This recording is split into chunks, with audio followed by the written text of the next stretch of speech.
Okay, I know. great. I have a really All right, big so can we do mistake. cotangent and then we'll be good to go? You will be, promise. Like my receding hair, like it's very large. It is. Because The ladies. here is the cotangent graph. I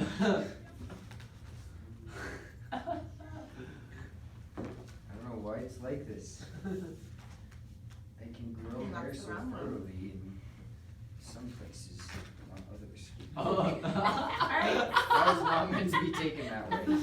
here is the cotangent graph. It looks shockingly familiar to the tangent graph. Looks like an S. It just goes the other direction and it is shifted over to the right. So we just need a new set of points for the cotangent.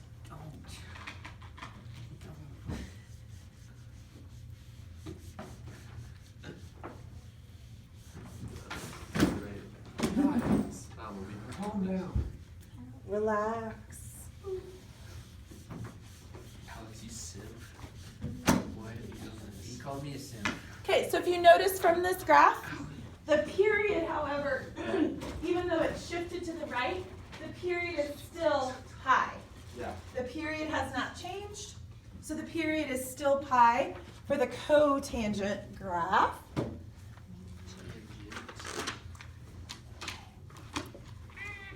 All right, so let's look at, so our period is still pi over b. Okay. In the parent graph, notice that the asymptotes are now at 0 and pi.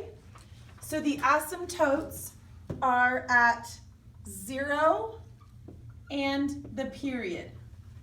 So whatever the period is, that's where your asymptote's going to be. So you're going to have an asymptote at 0 and an asymptote at the period. And then, of course, if we add a phase shift, we'll have to add that in a minute. Okay? Oh wait, so is C a little bit easier? Because it would just be like, Mm-hmm. yeah. It is. Okay, so if you look there, you have a critical point at pi, halves, and 0. Right? It's critical because that's where the tangent graph crosses the x-axis. Okay. So pi, halves, and 0. That's your 0. That makes sense. And then pi fourths and 1, which is your maximum that's not really a maximum, right? And then 3 pi over 4 and negative 1, which is your minimum that's not really a minimum. Because we can see those 2 points on our parent graph right here. Those are the two at pi fourths and at 3 pi over 4. Those are where you're going to either stretch it or compress it based on your A value. So when we have a period or amplitude change, okay, our 0 is going to be at half of the period. Because halfway through the period, that graph is going to cross the x-axis. So you're going to have half of your period is going to be a 0. At a fourth of your period, you're going to have the positive amplitude, because it's the maximum that's not really a maximum.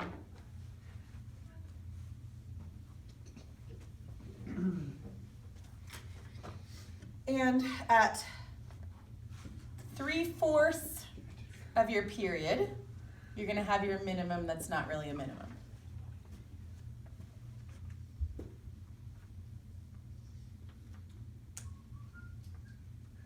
And then everything else is the same. If we have a phase shift or a vertical shift, we just add those values to the x and the y coordinate. So our asymptotes, if we have a phase shift, are going to be at 0 plus C over B, and at the period plus C over B. Because only the horizontal shift affects the asymptotes. And then these are going to be, you have a 0,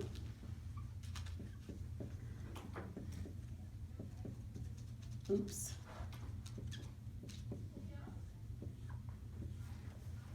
So your graph is now going to have its 0, or it's going to cross the midline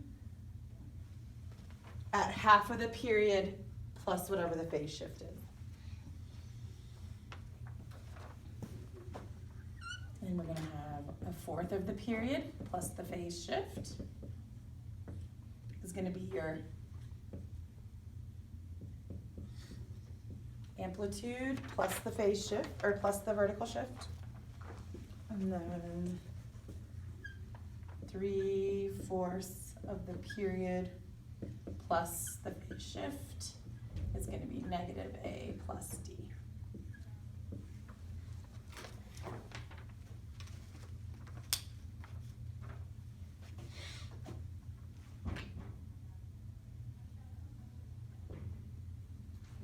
So let me see if I've got one that has the phase shift in the.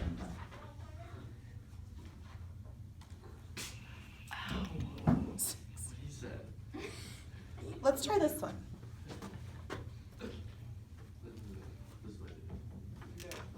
Let's try y equals 5 times the cotangent of 1/2 x minus 1. Oh no, wait, let's do.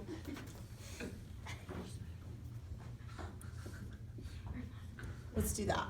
Okay. Okay? So we find our period first. So our period is going to be pi over b, which is pi over 1/2, which is 2 pi. Oh good, it's the same as last time. Goody. Okay?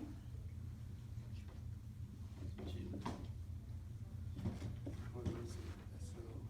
So, thank you. So papas.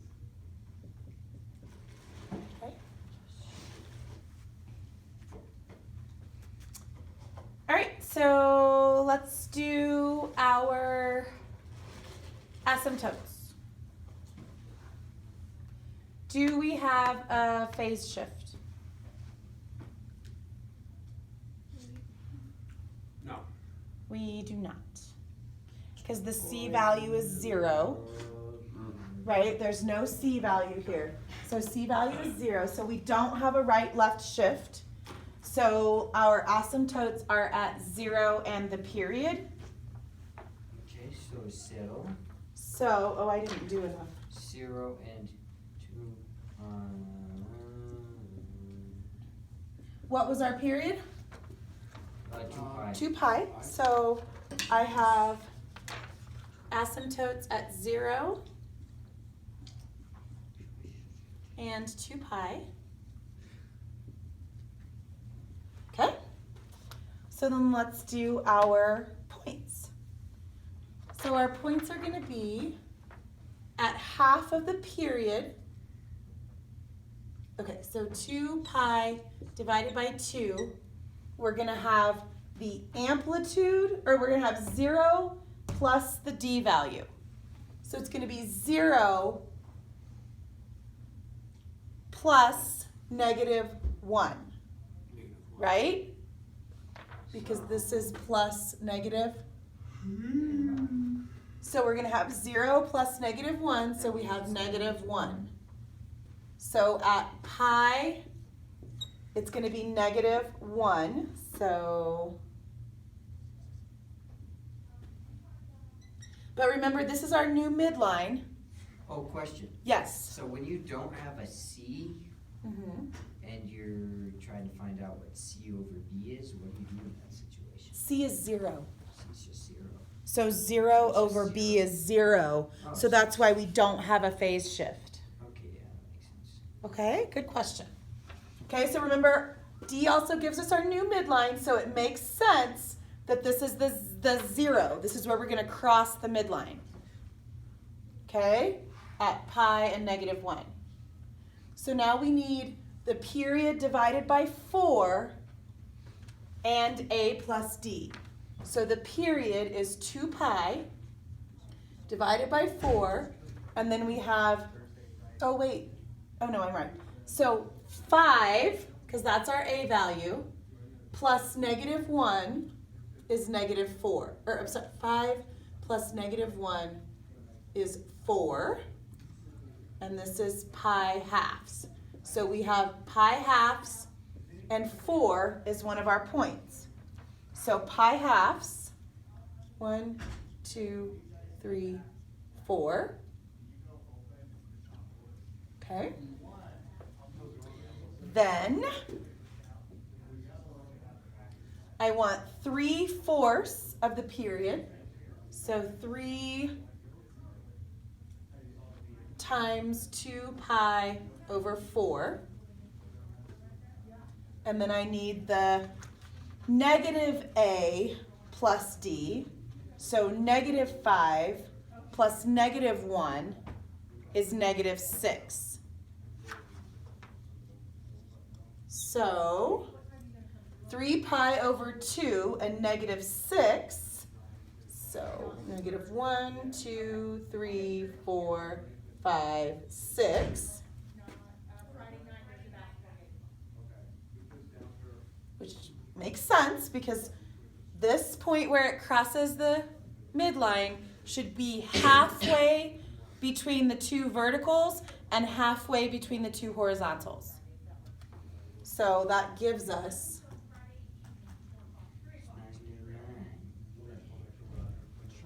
this really good,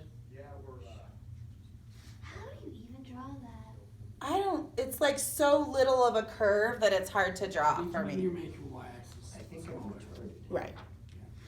I also, yeah, can adjust. They're not equidistant, so they look crazy. Okay? And that's it. The end. That's all she wrote. That's all she wrote. Okay. So I have a